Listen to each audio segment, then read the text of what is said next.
Rappelons à nos voyageurs que l'usage des appareils électroniques est interdit durant le décollage de l'appareil. What was that? What did she say? That sounded serious. The pilot says there's a crack in the engine, but not to worry, he'd take off anyway. Kate's gone to Paris to get back the man of her dreams. I'm gonna get him back, and I'm gonna make him love me, and we are gonna live happily ever after. Because I know I will triumph. Now she's going along with her worst nightmare. Oh my God, my bags are gone. Les bagages de Yeah. madame, on You est tell volés him, dans mon you hôtel. tell him what's happening. What's How happening? could you let this happen? Hey, what is your problem? They're my bags. But you could... What? I'm upset because it is my country and this is a scandal. Do you have a plan for when you see Charles? Once he saw me, myself, moi, everything would change. The spell would be broken. I swear I just saw Kate. How can I help you win back this ridiculous man if you act like a clown? I know what your problem is. You have no staying power. What do you mean? You can't stick it out. What are you talking about? It's obvious. It is? You are afraid of commitment. Commitment! Oh, okay. Sorry, I thought you meant... What? What did you think I was talking about? Nothing. It's okay. Oh, this problem. Not a problem. Who's that? It's my brother. Why are you chasing after him after what he's done to you? Because I love him. And I'm afraid that if he doesn't come back, it'll hurt so much that I'll just shrivel up and I'll never be able to love anyone ever again. You said that now, but after a time, you would forget, and then you can begin again. From director Lawrence Kasdan comes an enchanting new romantic comedy. Meg Ryan, My ass is twitching. You people make my ass twitch. Kevin Kline, What about you, the old bull back in business? Ole. French Kiss, Oh, la la la la la la la. Maintenant, je comprends tout. What did you just say? I don't know.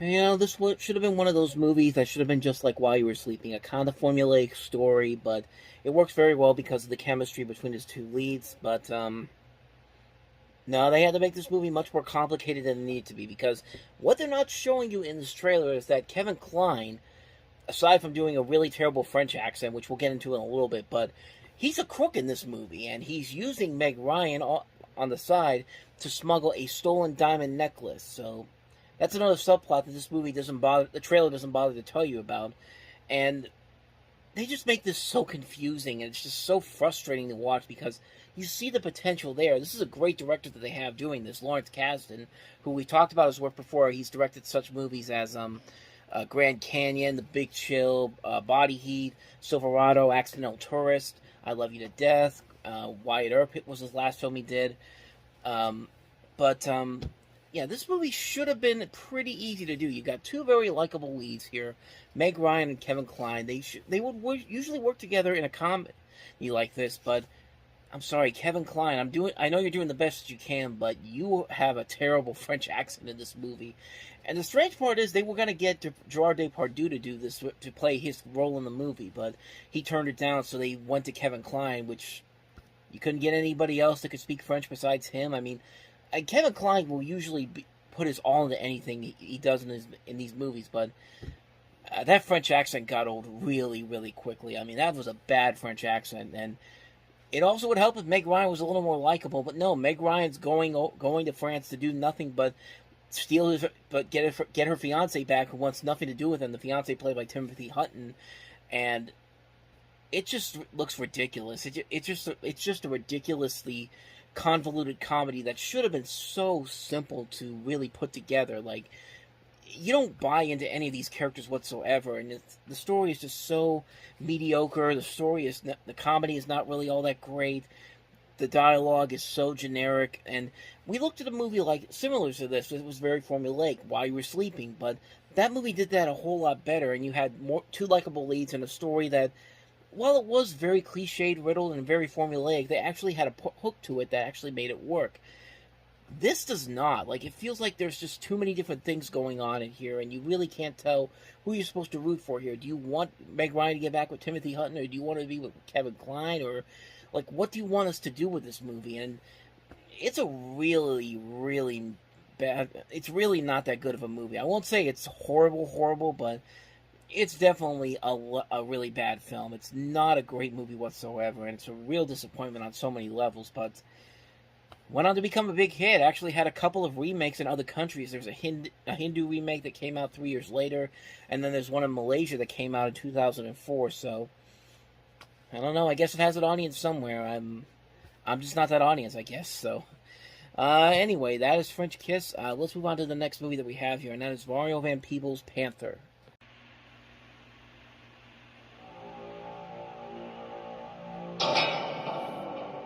In the opinion of Mr. Hoover, the Black Panther Party is public enemy number 1.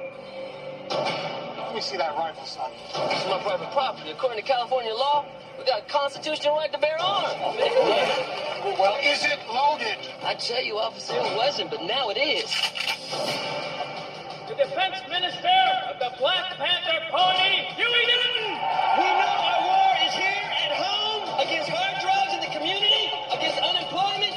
That, brothers and sisters, is our war. The Panthers are going to lose. The only question is, are you going to lose along with them? And what do you want, man? I want you to set the Panthers on flanker, baby. All right? Final solution, you might say. The pigs are gonna flood us with dope, man. Stop pushing the poison in the neighborhood. Panthers, y'all worse than the police. No more words! No more words! No more sitting! No more praying, waiting for the pigs to kill us! Are the Panthers storming the Capitol? Absolutely not. We're here to send a message to the racist California legislature to his state assembly. It's right up there on the second floor. All right, good man. All power to the people. Black terrorists on the floor of the state capitol, I won't have it. Are you proud of being a co-founder of the anti-white movement? It's not anti-white. We anti-oppression. They say a Black Panther is born every minute in the ghetto. Now we must reach out here. We got guns. It's time to use them. All power to the people. All power to the people. It only takes a single grain of sand to move the world. But I would rather die at my feet and live on my knees.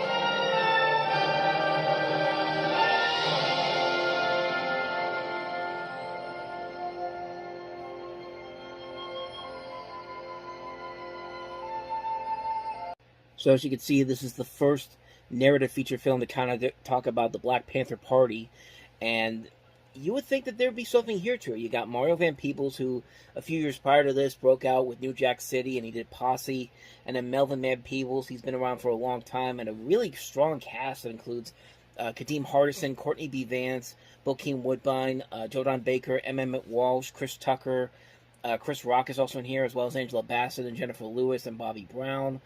But honestly, there's an interesting story to be told in here, but this is not the movie that does it well. This is a movie that feels like it has a lot of ideas, it knows what it kind of wants to do, but it just can't get past that threshold to become a great movie. It just feels like a film that is trying way too hard to be an important movie. It's a film that's trying to be so important that it doesn't know how to put it past that second level, and the movie just kind of becomes stale pretty quickly. Like, you take these characters and stories that should be very interesting to do, but it just doesn't know what kind of a movie it wants to be. Like, what's the end result supposed to be when you come out of it? It's just like, it never really feels like it has the right idea of where it wants to go. Like, what's the next direction it wants to go to really move up to that next level, to be something on the level of something like a New Jack City, or even a Do the Right Thing, or Boys in the Hood. And it just feels like a movie that's just trying too hard to be relevant, but it doesn't have the right enough script to actually make this work. And I think it would take a long time for this to actually get a story that actually works better in a movie. I'm trying to remember, have they ever done a movie that has actually done this the right way? I'm thinking maybe Judas and the Black Messiah, but I'm not. Actually, I need to do some research on that. Actually, we just had two movies coming out within a year's time. That one I just mentioned, The Judas and the Black Messiah, which was a phenomenal movie. And then we also had Aaron Sorkin's The Trial of the Chicago 7, which was one of my favorite movies from 2020. So there have been better movies with this storyline done better. And you would think with the Van Peebles name attached to it, you've seen them make great stuff before in the past. There just isn't enough there to really suggest this movie should be as great as it should be. It's a film that comes so close to actually breaking the threshold to actually being something good, but it just can't do it. It just feels kind of like it's missing something. It's missing that spark to really make this a standout film. But I mean, as it is, it's just it's just a mostly forgettable film. Honestly, it's a film that I expected a lot more fun, but I don't know. If you want to see a better movie about the Black Panther Party, just watch The Trial of Chicago 7 or Judas and the Black Messiah. Those are the better films that actually do this a whole lot better. So that's just my thinking, at least. So with that said, let us move on to the next movie, and that is My Family.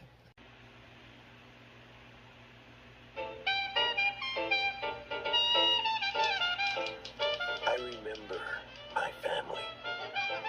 My father and my mother. My sister Tony. My brothers Choo-Choo and little Jimmy. Mama! My mother, she believed we all left something behind. She believed a piece of our spirit stayed behind and lived in all the empty chairs. Francis Ford Coppola and New Line Cinema present the story of one American family and their epic journey through life. I'm going to be a nun. A nun? A nun? This girl says that you're her husband. Is that true? You think for 1 minute I want to spend all day pulling up weeds and mowing lawns? You got another thing coming. Sometimes you don't get things back. When they go away forever.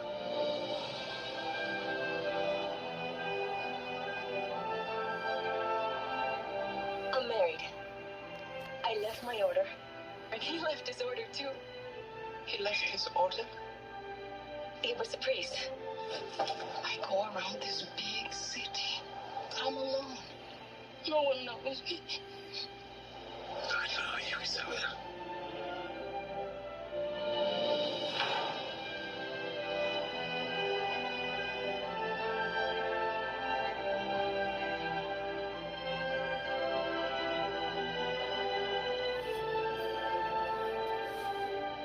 God has been good to us. We've been very lucky. And our life, it has been very, very good.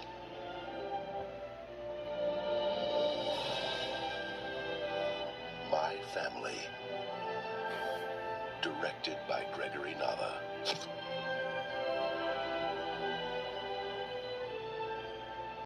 So you're basically following three generations of a Mexican-American family who emigrated from Mexico and settled into East Los Angeles. And there's a pretty good cast involved here. You see Jimmy Smits, Edward James Olmos, Isai Morales, Constance Maria, Jennifer Lopez is in there as well. And it's an okay movie. I'd say for a one-time watch, it's an okay film. I think the performances really do stand out very much on this. I feel like Francis Ford Coppola, who's the producer on this, wanted to make something for the for like a Mexican American equivalent to The Godfather, at least, without something like that, something on more of the lines of a family drama, not like on the same exact levels as The Godfather, but something on that sort of similar level. But I mean, yeah, I saw it. I thought it was just an okay movie. It is a nice little film. It does show about all these different situations that go on between these families and these generation of the family that's involved. Some good acting overall, but it's not something that's really going to stand out on any level, shape, or form. I thought it was alright. I think this director has made a whole lot better movies than this one. The next movie he would make was Selena, which stars Jennifer Lopez, who's actually in this movie. And then Why Do Fools Fall in Love? But, like I said, it's not a bad movie. It's actually a decent film, but it's not one that's going to warrant a whole lot of repeat viewing, at least in my opinion. But, I mean, I'm glad I saw it. It's not something I'd want to watch over and over again, but for a one-time watch, it's definitely worth it. So, anyway, let's move on to the last movie, and that is the documentary Black Is, Black Ain't. To tell the truth, there's nothing better in this world than my Big Mama's gumbo. I guess it's because it's got a little bit of everything in it. Well, there goes the gumbo. Everything that you can imagine can be put into gumbo. Shrimp, crayfish, sausage, alligator sausage, pork sausage, crab. What does black mean? It seems very difficult to define. in any absolute sense what it means to be black. Seasoned just nicely. You don't want the broth to overpower the root. Cook it, and it just has a nice sort of aromatic flavor with the spices. The most definitive identity any black person has is blackness. If it gets too thick, it's like you're tasting that, but you can't really get to the ingredients that make the gumbo. There were as many kind of black people as there are black people to be. There's so many variations on the theme. Cooks all night and all day. Ooh, it's wonderful. It's just inviting. You walk in, it's like, come on here to the kitchen.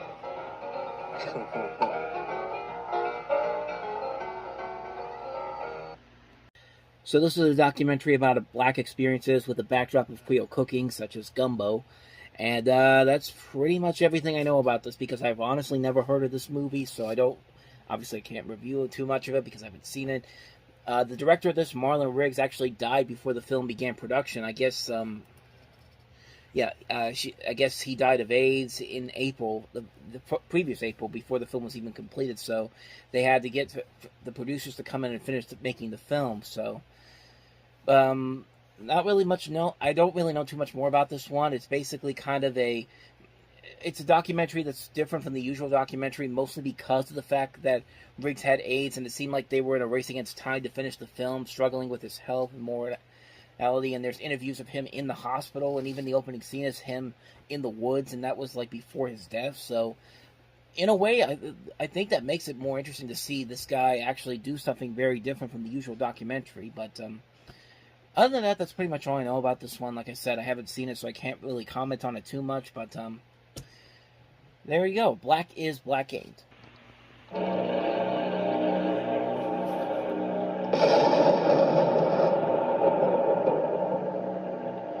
As you no doubt heard, my XO has appendicitis. Your name was at the top of the list. Well, that's good to know, sir. It was a short list. There's trouble in Russia. So they called us.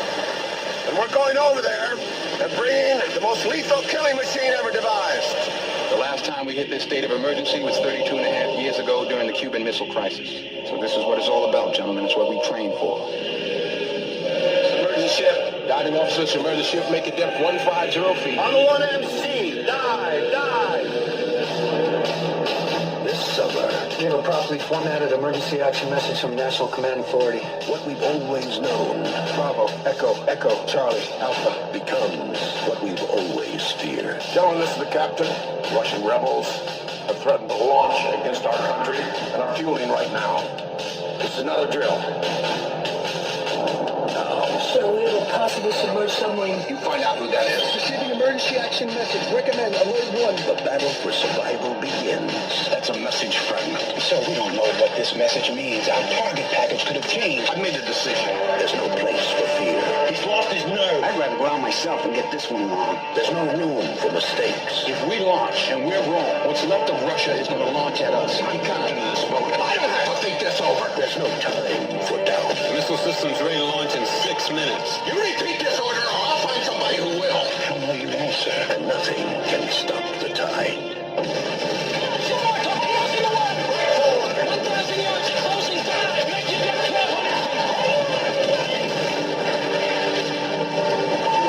We cannot launch our missiles unless both you and I agree. They're fueling their missiles. It's right on top of us. Place the plane on locale. Under arrest on the charge of mutiny. What's your name? Want Captain Ramsey in his stateroom. I want now. Give me the missile key, Mr. Hunter. Sir, we are going down. I'm the commander of this ship. Crimson Tide. God help you if you're wrong. If I'm wrong, then we're at war. God help us all.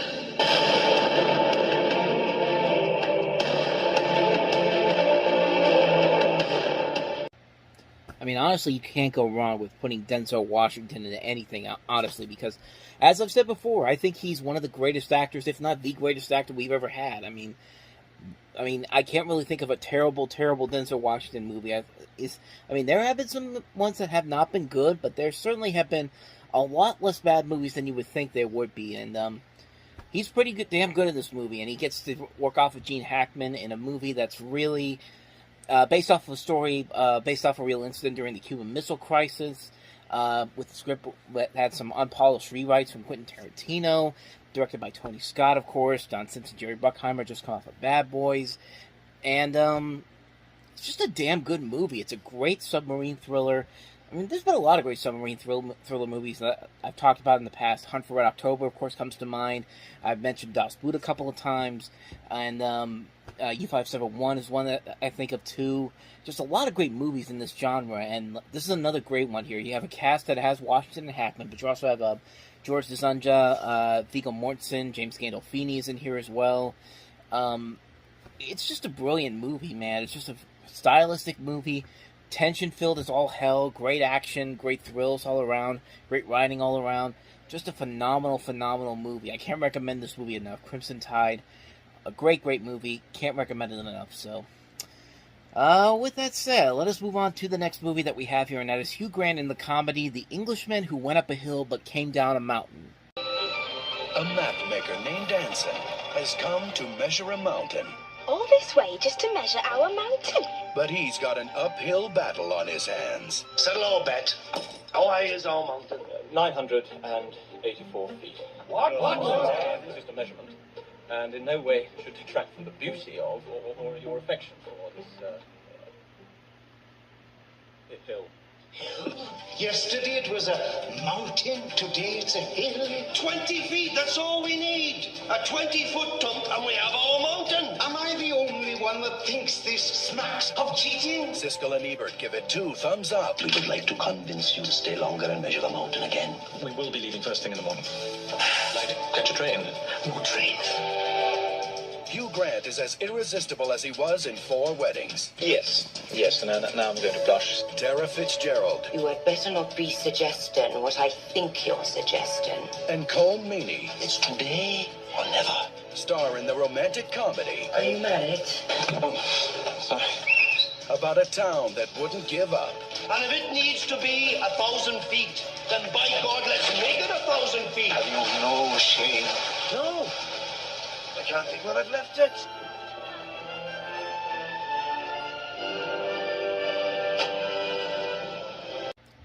So this is such a bizarre concept for a romantic comedy. You've got this story about this town that is just 16 feet off of having a hill that could be considered a mountain. So they basically kind of force Hugh Grant to stay put until they can get to 16 feet.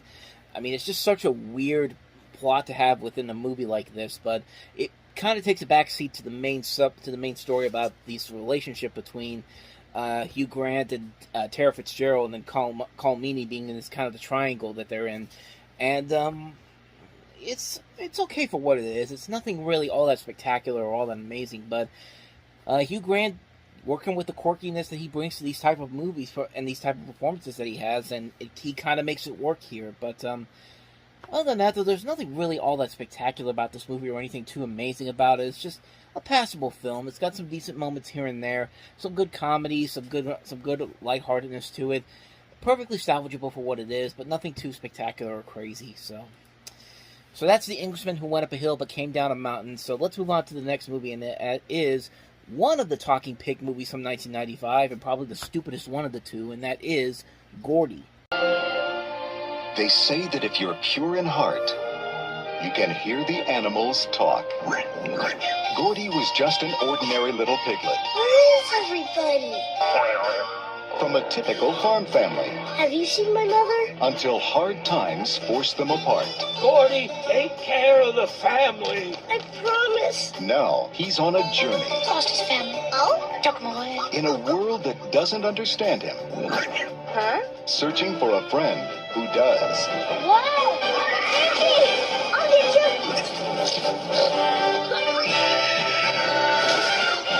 You deserve a reward. Now, meet America's newest hero. If a pig can make it, anyone can. Sickening. Companies want him. We're signing Gordy to a lifetime contract. Audiences love him. Well, I bet his IQ's as high as mine. But only children I could have sworn I heard you say something. can hear him. That's right, you did. You all know why we're here, to help Gordy find his folks. Walt Disney Home Video presents Kidnap Goldie, the story of a talking pig People can understand animals if they take the time to listen. who hit it big Mr. President, he's speaking piggy talk. and touched the imagination of families everywhere. Gordy. Give me a goodnight kiss. That's a sweet kiss. So some might say this actually has kind of an advantage to Babe, since Babe didn't come out until August, and this one came out first. But even if Babe didn't come out in 1995, this would still be seen as kind of a really bad movie. I mean, it's really not a good movie on any means, but it's one of those movies where you look at it, you think it's harmless enough, but then when you really look into this movie and some of the levels that this movie takes, it's just like, it's just too much. I mean, in the beginning of the movie, this pig's family, his father gets sold off, and he's telling them as he's leaving, take care of the family. He's leaving the farm to try to catch up to his father. But then as soon as he came back, as soon as he gets back to the farm, the rooster's just like, oh, by the way, the rest of your family were sold off. Yeah, sorry you missed that part. It's just like, look, and if you think that's crazy enough, it gets crazier and crazier as it goes along. Like, everybody can understand Gordy because, as Gordy says in the trailer, people can understand talking animals as long as they just take the time to listen to it. So it's just like if you have pets at home, just take the time to listen to them, because you know what? You can apparently talk to them, at least by this movie's logic. And it doesn't help that this movie also has a pretty lame villain. It's the mother. It's one of the mothers in this movie whose fiance is the bad guy. And it's just like really, like, this is where we're heading into this. It's just kind of like I don't know what they were thinking when they were making this movie. It's just so many things happen in here that are just so confusing and make no sense whatsoever. Like it's just such a bizarre movie. And I mean, if there's any positives I could say about it, it has a song in there that's actually kind of not bad, Big Power in the House, which is just like, it's not a good song at all, but I'm sorry, man. Like, once you hear that song, it won't leave your head for a good week or so. It's just like, it's one of those songs that's so ridiculous and so stupid, but you just can't help it. As soon as you start listening to it, it'll be like stuck in your head for at least a week. So, other than that, though, this is a pretty dumb movie. It's a stupid film that's not really all that clever, not really all that funny, and I mean, you might as well just wait a couple more months for the much better movie in Babe, but we'll get to that one eventually. But in the meantime, let's get away from Gordy and let's move on to the next movie that we have here, and that is The Perez Family. They came to America, each with their own dreams. I love Elvis Presley. I love rock and roll. Will my wife be here to meet me? Oh, nice. Do you have a wife? The only thing they had in common Juan Raúl Pérez. was the same last name. Dorita Evita Perez. But if they want to stay in America, they'll need to become a family. The bigger the family, the quicker we get out of here. And nothing can bring a family together like Dorita Perez. I have a solution. Joe and I can pretend to be married. I take very good care of you. It's coming today. I feel it. Presenting your wife. This one is not my wife. She's so unrefined. She found a husband Good morning, Senor Happy. who wasn't interested. A son who wasn't related. Who is this boy? My lost son. You came back. And a grandfather Your father's up in the tree. who didn't have a clue. This man is not my father. That's a family. She's crazy.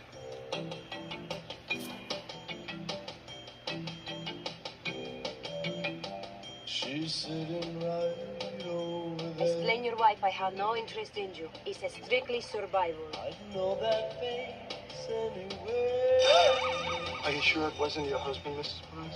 I'd run up and embrace her. Do you love Juan? But I'm ashamed of Will you give him up? just tell her Jim said hello. The Samuel Goldwyn Company presents Academy Award winner Marissa Tomei, Alfred Molina, Chaz Palminteri, and Academy Award winner Angelica Houston. So handsome. Who could love such a woman? I'd like to The Perez Family, directed by Mira Nair. just tell her Jim.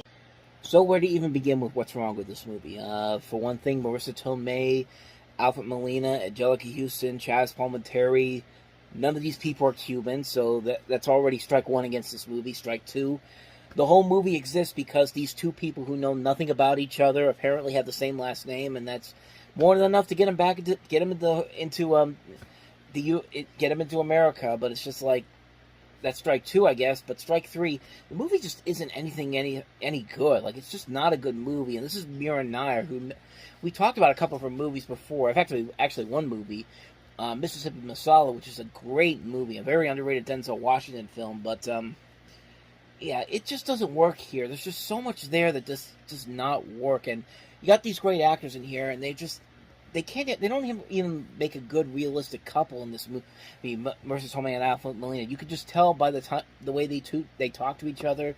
There's not that much chemistry there, and like everybody else in here is just kind of phoning it in. There's just nothing about this movie that really stands out and says, yeah, this needed to be made the way this is actually presented. And it's just like, there's just nothing there, like, honestly. They're trying their best, but it just doesn't work as a movie. It's just not entertaining whatsoever. So, yeah, that's a hard skip on this one. So, let's move on to the next movie that we have here, and that is A Little Princess. Summer, there's a land of enchantment. Did you ever know real princes and princesses? Yes. There's a place of magic. Magic has to be believed. That's the only way it's real. And only your imagination can take you there. Just make believe it. Welcome to the world of A Little Princess. All sounds so adventurous. The beloved children's classic from the author of The Secret Garden, A Little Princess. So this is a movie based off of a novel by Frances Hodgson Burnett, who also did The Secret Garden, which Warner Brothers turned into a movie 2 years prior to this. It was actually a pretty good movie, and this is a really good film as well. But unlike The Secret Garden, this was not a big success at the box office, but it was a critical success, and actually Warner Brothers re-released this film later on in the year, hoping to get some buzz building toward it, because the critical response for it was pretty good. And this is a nicely made film. It definitely has a lot of the things that made The Secret Garden work as well as it did. It's a very nice film, very well written, has a great young cast involved in here. It's a really interesting take on the story, and it's very well done. Has some beautiful cinematography by Emmanuel Lubezki, and also has some great artwork, art direction as well. The movie is stylistically beautiful. Of course, it's directed by Alfonso Cuarón, who would later go on to direct the Harry Potter and the Prisoner of Azkaban, along with Children of Men, some other great movies as well. I mean, it is a really good film. It's a really good underrated film that did not get the proper respect it deserved back then. It has gone on to have a massive following on home video, and it has a following elsewhere. I'm glad people have discovered it, because it really is a little underrated gem that a lot of people did not talk about back then. But it's gotten the proper respect it has deserved. It definitely deserved beforehand, though. So I can't recommend this one enough. Definitely check out A Little Princess. With that said, let us move on to the last movie that we have here, and that is Gumby the movie. When the mighty Rangers are busy morphing. When the most powerful mutants are out exploring. When the super samurai are conquering cyberspace. When you desperately need a hero, who are you really going to call? Me, Gumby. Gumby, the movie. Finally, a hero we can call our own. Gumby, the movie. Yeah, this is another one of those ones where I used to watch this one a lot as a kid, mostly because I watched the Gumby TV series when it was on Cartoon Network and Nickelodeon back in the day. But even as a fan of that, I look back at this movie and I realized that this movie really wasn't anything all that special, and it was mostly because they didn't do anything really special to make this a feature-length movie caliber film, like a movie caliber film. Like, there's not really a interesting story that takes up a good hour and a half, like a good movie adaptation should. It's nothing too grand or something that's completely outside the norm for the movie. It's from the original TV series itself, but it's I don't know. Like, I'm very mixed on this one. I mean, on the one hand, I do kind of enjoy it, mostly because of my love of it as a kid, but but as somebody who has seen this movie multiple times, I look at it and I'm just kind of like, this is okay, but did this really need to be a movie that needs to be seen on a big screen? There's nothing really about it that screams big screen caliber adventure. Like, I don't know. It just doesn't feel like there was anything there that warranted a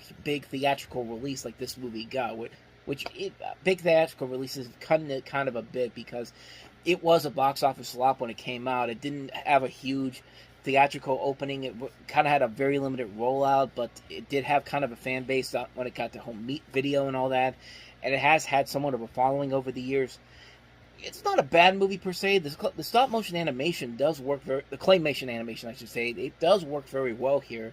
And there are a couple of funny moments that did kind of make me laugh, like this moment in particular. We've split the chromosomes. We've got to reverse it. Patch in the DNA synthesizer component immediately. Dude pushing random buttons like he's having a seizure or something. That just makes me laugh all the time whenever I see that, but other than that, though, this movie is kind of forgettable, but at the same time, I do have kind of a little bit of a nostalgic feel for it because I did watch the show a lot when I was a kid, but yeah, like I said, it's nothing too special, but for Gumby fans, I think they get what they deserve. I think they probably deserve a little bit better than this, but take what you get, and you get something a little bit enjoyable out of it, so yeah, so that's Gumby the movie.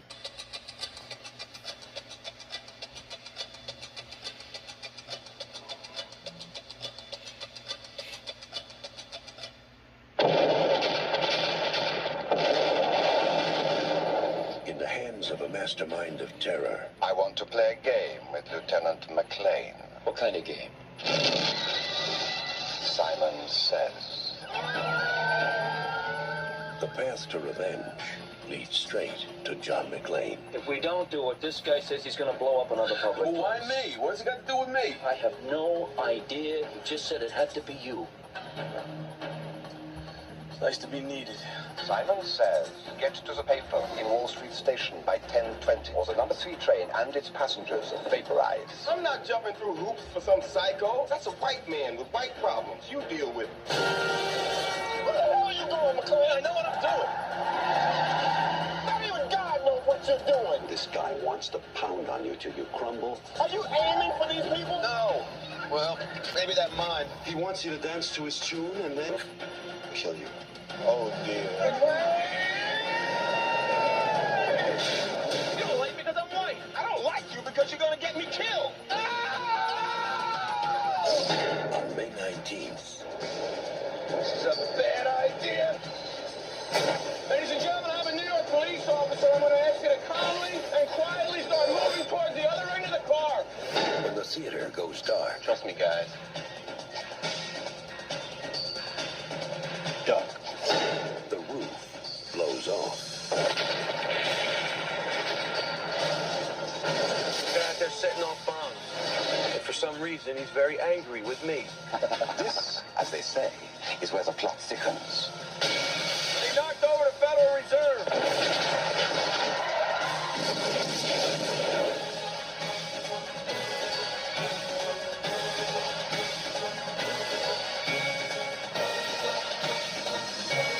Bruce Willis, Jeremy Irons, Samuel L. Jackson.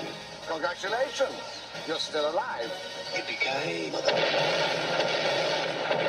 In a John McTiernan film, Die Hard with a Vengeance. John McClane, NYPD. Are you all right? Yes. Laundry day. So right off the bat, this movie is very different from the previous Die Hard movies. It's not just we're doing the same thing over and over again like most sequels do. But even though I like Die Hard 2, it's definitely a retread of the first movie. But yes, you can see here, Die Hard with a Vengeance is a completely different film. You can argue that it takes a lot from, say, from Speed, which was one of the big hits from last year. But it's actually interesting when you really think about it. Most of the Die Hard sequels that we've gotten, and just the Die Hard movies in general, were actually based on previously adapted material. Of course, the original Die Hard was based off of a book called Nothing Lasts Forever. Die Hard 2, I think, was also based on another story as well. This is actually based off of another screenplay called Simon Says, written by the same writer, Jonathan Hensley, who's written some prolific movies in his career. What has he written, actually? He wrote A Far Off Place, he wrote Jumanji, he wrote The Saint, Armageddon, The Punisher, Next, Welcome to the Jungle, Kill the Irishman, The Ice Road. So he's definitely a notable actor, notable screenwriter, I should say. There are notable actors in here, including Jeremy Irons playing Simon, as we later find out in the movie he's actually the brother of Hans Gruber. This actually ties back into the first movie. And you have Samuel L. Jackson being brought into the mix here for a character that was originally written for Lawrence Fishburne. It's very interesting how that pans out, because Lawrence Fishburne was originally offered the co-starring role in this, and he wanted a higher fee, and so he eventually turned it down. And coincidentally, Fishburne also turned down the role of Jules Winfield in Pulp Fiction, which was, of course, played by Samuel L. Jackson. So it kind of ties back into that part. But it's very interesting what happens when you put him in here as well. He brings a new dimension to the story. And like I said, it's a very different Die Hard film from the previous two movies. It's not him it's not John McClane stuck somewhere. He has to get help to solve this mystery about who this guy is and why he's coming after all these, and why he's creating all these terrorist acts. And interestingly enough, this was another film that came out just after the Oklahoma City bombing, kind of like Top Dog, but Fox decided to put it out anyway, thinking that it wouldn't be too much of a big deal out of it, and sure enough, like I said, it went on to become one of the biggest hits of the year. Interestingly enough, it also went on to become the highest-grossing 5-day opening for 20th Century Fox since Return of the Jedi, and that was in Japan, and they brought in $13 million, which tells you what a difference almost 30 years makes in terms of box office, and also the fact that Fox did not have a major hit like this in 12 years, because 1983 was the year that Return of the Jedi came out. And but back to the movie itself, this is a pretty damn good movie. Some would say, and some would argue, that this is probably the best of the Die Hard films. And I know Die Hard is a classic film that we watch every Christmas, but in terms of a story, in terms of what they do, in terms of the experimentations they work with, this is definitely up there. This is very high up there as one of the best movies in the series, if not the best of the series. The action sequences are phenomenal. Bruce Willis works off Samuel L. Jackson very well here.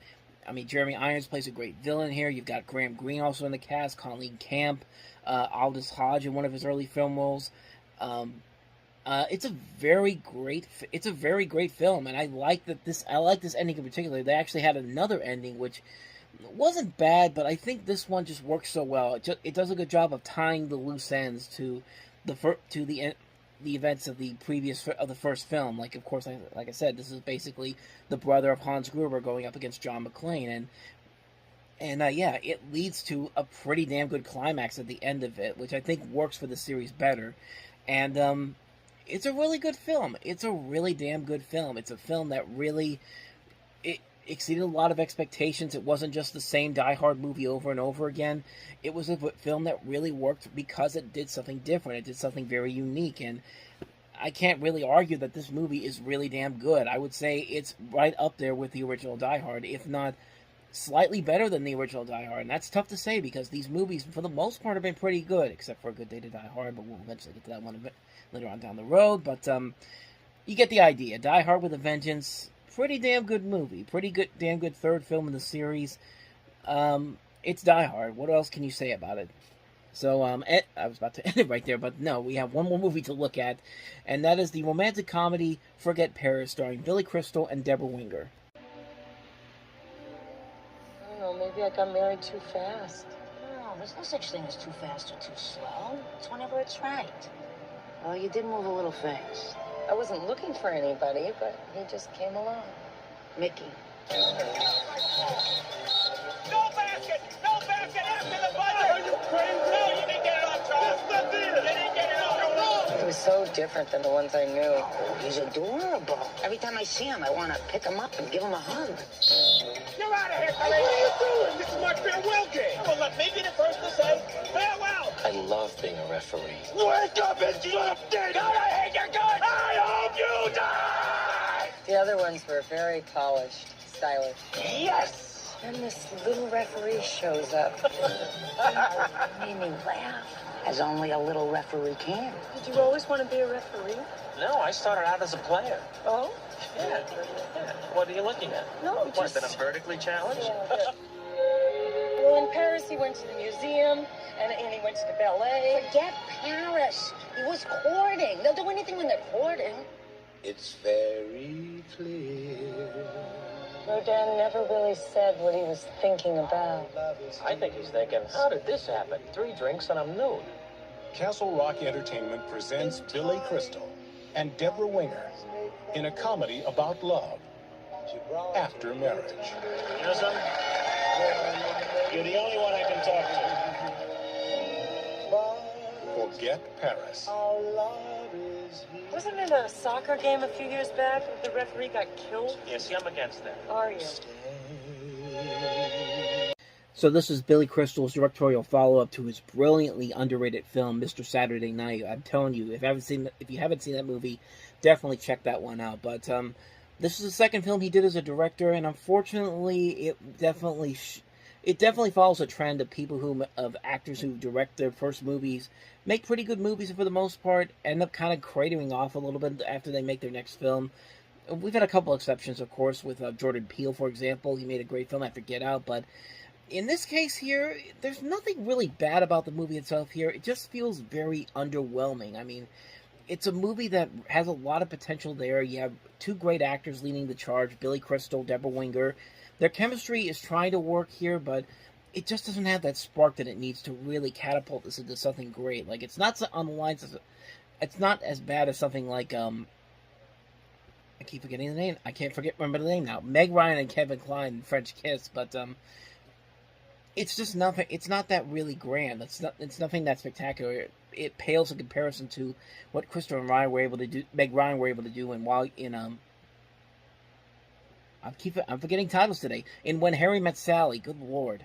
Like, When Harry Met Sally was a better movie that showed Billy Crystal with chemistry with his leading actress. And this, they're doing the best they can, but even then, it's nothing really all that spectacular. You got a really solid cast overall in this, too, with Joe Mantegna, Julie Kavner from The Simpsons, Cynthia Stevenson, William Hickey, John Spencer, Kathleen Moriarty, Robert Costanzo, even Dan Castellaneta. Homer Simpson has a cameo in this. And then you've got all these NBA stars, Marv Albert, Bill Walton, Charles Barkley, David Robinson, Patrick Ewing, Tim Hardaway, Kareem Abdul-Jabbar, just all these big names in here. And I don't know, maybe that's part of the problem with the movie. Maybe it's the fact that they had all these names here that they could get as cameos, and they really had to squeeze them all in there, because this is not a long movie. It's only about an hour and a half long, maybe even a little bit more than that, but I mean, it's trying its best. It's trying the best that it can, but it just can't make that. It just can't have that spark to really make it stand out as something incredible. It's not a bad movie, but it's certainly It certainly could have been a whole lot better, considering the talent they had on board here, considering the ideas that they had on here, and it just didn't work out. And Billy Crystal has directed some better movies after this one. Of course, he made 61 for HBO. He made a very good underrated film that came out not but a couple years ago with Tiffany Haddish, Here Today. Really underrated film. Definitely check that one out if you haven't seen it. But this one, you can kind of forget about it, as the title indicates. Forget Paris.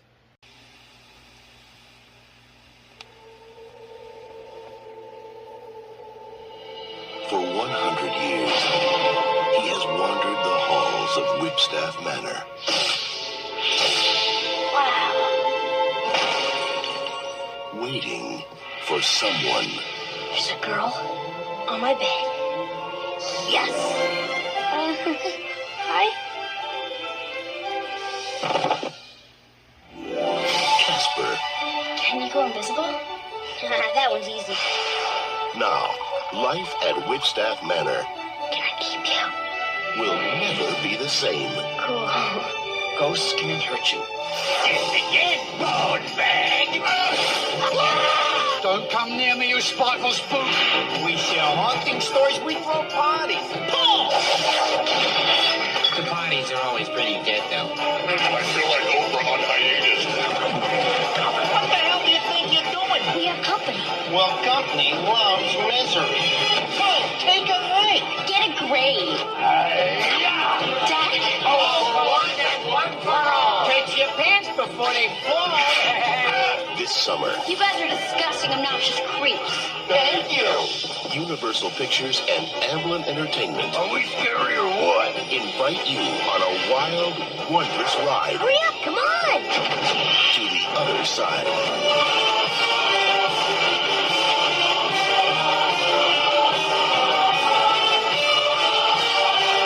Smell it, Ram. Casper. Catch him on May 26th. Sorry.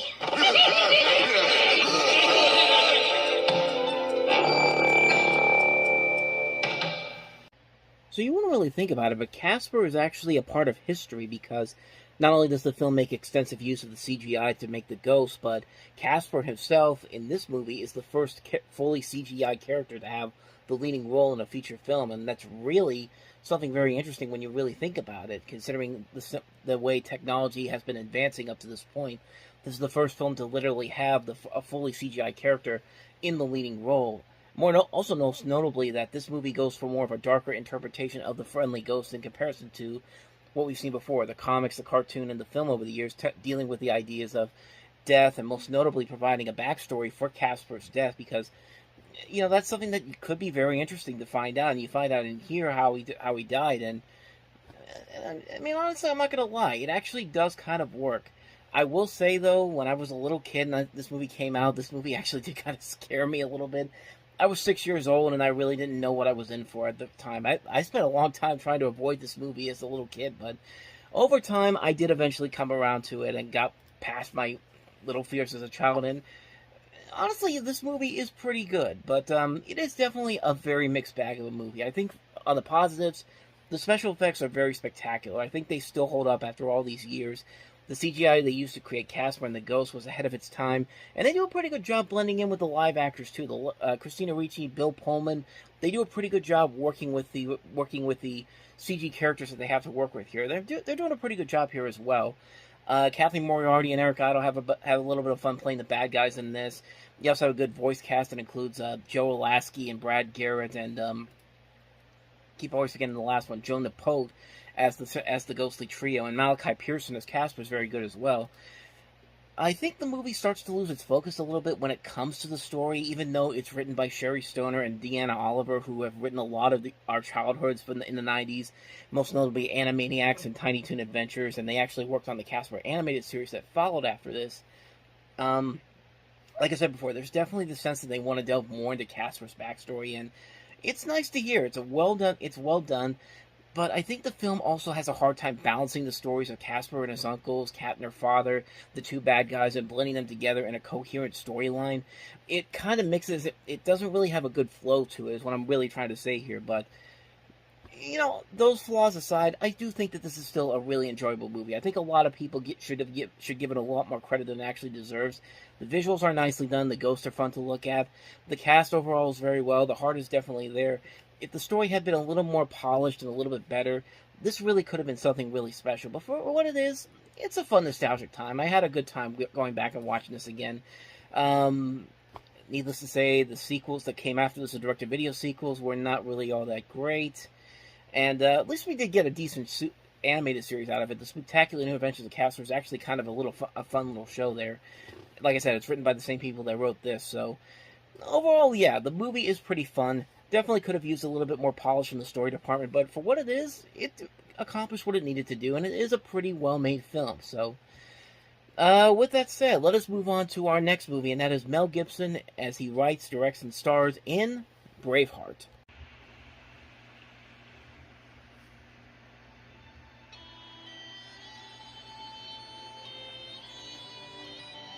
I came back home to raise crops and, God willing, a family. So you want me to marry you then? Oh, that's a bit sudden, but all right. Is that what you call a proposal? I love you. Always have. I want to marry you. In a land of timeless beauty, William Wallace was a man of peace. I want to stay here with you. And I with you. You say you want to stay out of the troubles? If I can live in peace, I will. But when they threatened his world... Edward Longshanks is the most ruthless king ever to sit on the throne of England. Scotland. My land. and the woman he loved. I want a home and shelter. It's all for nothing if you don't have freedom. He was driven to war. Go back to England and tell them there that Scotland's daughters and her sons are yours no more. The rebellion has begun. Under who? William Wallace. He rallies new volunteers in every Scottish town. We've come to fight and to die for you. Stand up, man. I'm not the Pope. Pick a flock of your finest assassins and set a meeting. My lord, Wallace is renowned for his ability to smell an ambush. We'll dispatch our future queen with the notion that she comes in peace. Longshanks desires peace. He declares it to me, I swear it. You tell your king William Wallace will not be ruled, nor will any Scot while I live. He waits for you at York. If you are man enough to come and face him. Why do you help? Because of the way you are looking at me now. Where are you going? I'm going to pick a fight. Well, we didn't get dressed up for nothing. We can't beat an army. We can't! And we will.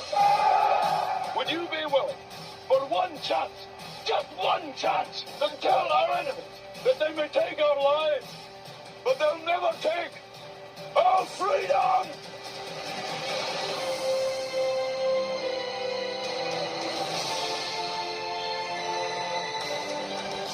If we win, we'll have what none of us have ever had before. A country of our own. Mel Gibson. Braveheart.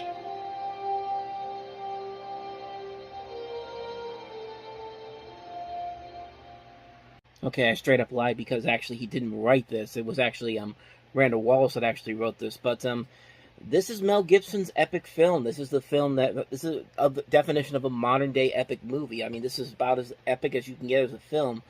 Mel Gibson, of course, directs and stars in it, and it eventually won the Best Picture in 1995, which was rightfully deserved, even though the historical inaccuracies are definitely there. But in a way, it kind of works in favor of the movie, and the movie still is pretty damn good. It's a really well-made film. It's some of Mel Gibson's best acting. The set pieces, the romance, the drama, the action, it just all works so well that you can kind of put the inaccuracies of the script aside, at least in this movie's particular case. It's a well-made film. It's a really damn good movie, and it really shows that Mel Gibson put a lot of heart and soul into this movie. Like, he knew this has to be his magnum opus if he was ever going to get any kind of awards cred, which he does deserve here. I think this is a very good film that definitely deserved to win Best Picture in a pretty good year in 1995. 1995 had a lot of good Best Picture nominees, including movies that we'll eventually get to, such as Apollo 13 and Babe, and a couple of other movies that I can't really think of at the top of my head right now, but they're definitely there. This movie is definitely a well-made film. So many memorable lines, so many great action sequences, some great dramatic elements. Like I said, the romance is very good. It's a very good, well-made movie. It's the perfect definition of a modern-day epic film that we haven't seen in a long time. Not since the times of the Ten Commandments or Ben-Hur, those type of films. This definitely fits in that category, and honestly, I really don't have much more to say about it. Braveheart's a pretty damn good movie, so with that said, let us move on to the last movie of this weekend, and that is Keanu Reeves in Johnny Mnemonic.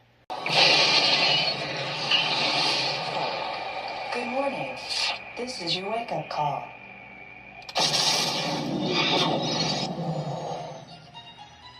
The year is 2021. It is no longer safe to transmit information. Phones, computers, and satellites are all vulnerable, but there is a solution. Your storage capacity? I can carry nearly 80 gigs of data in my head. Input the data into the brain of a human courier, like Johnny Mnemonic. Hit me.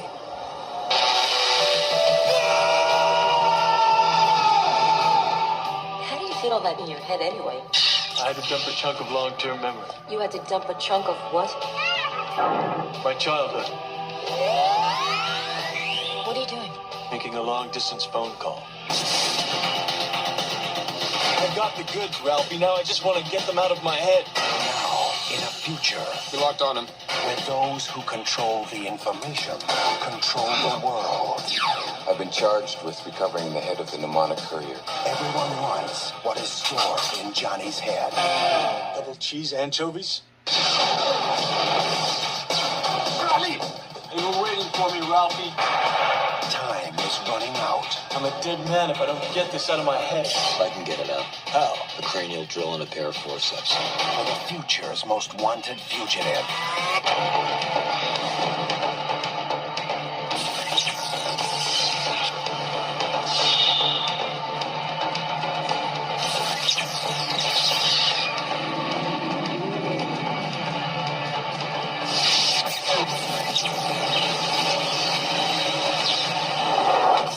Keanu Reeves. You can't shoot me. Not in the head. Johnny Mnemonic.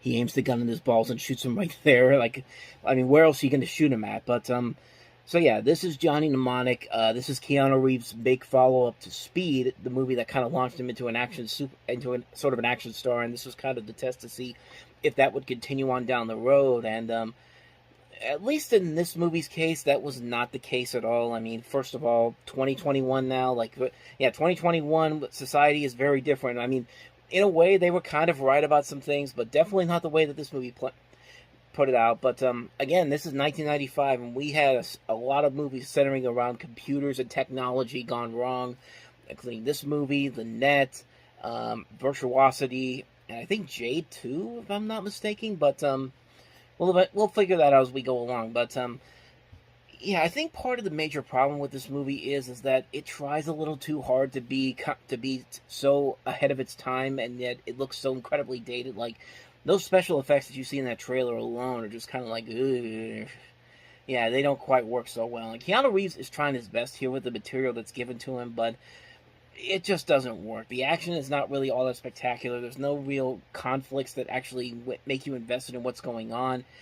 It just feels kind of pointless, honestly. It's a film that really does not feel like a film that really knew exactly what it wanted to do. It wanted to get out there with computers becoming more of a thing, and needless to say, it didn't work out in the end. It's a film that really has been largely forgotten, even though they tried to make you remember it, because from last year, for some reason, they said, let's put out a black and white edition of Johnny Mnemonic, because that's what America wants to see.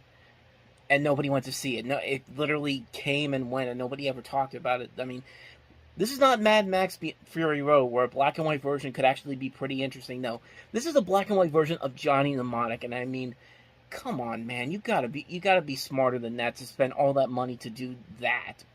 And like I said, came and went, kind of panned. It was really largely forgotten, just like this movie was largely forgotten for a long time. It was seen as a major bust for Keanu Reeves, but luckily, his career did rebound shortly afterwards. This is just kind of a brief blemish on his rising action stardom, but yeah, this was not a very good movie at all. Definitely skip this one if you can. Johnny Mnemonic.